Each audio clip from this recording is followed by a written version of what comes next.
Aujourd'hui, je vais vous conseiller des films policiers à regarder en famille, mais je ne vais pas le faire toute seule, je vais le faire avec Jean Ollet-Laprune et son livre Le cinéma policier français, paru aux éditions Hugo Images.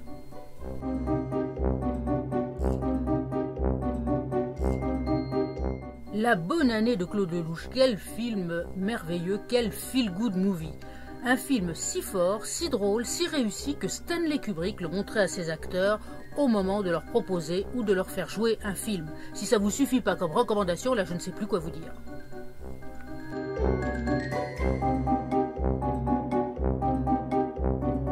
Nettement moins drôle, mais encore plus réussi, Le Corbeau d'Henri-Georges Clouzot. Alors là, je conseille ça plutôt pour des enfants de 12 ans, car c'est quand même assez dur. C'est une histoire de lettres anonymes qui a fait scandale pendant la Seconde Guerre mondiale et qui a même été interdit. C'est un film d'une rare force que je vous conseille.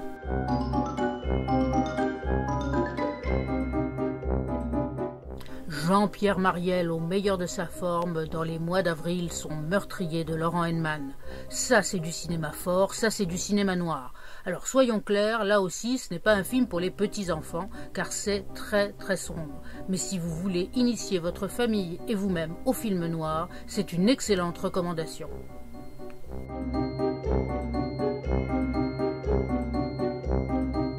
Sombre mais ludique, c'est Harry, un ami qui vous veut du bien, de Dominique Moll. Sergi Lopez dans son meilleur rôle, celui d'un copain qui est pas si sympa que ça en fait, et qui est même plutôt dangereux, et tellement gentil qu'il en devient terrifiant. Là aussi, c'est un film plutôt pour les ados, mais vraiment une grande réussite à redécouvrir.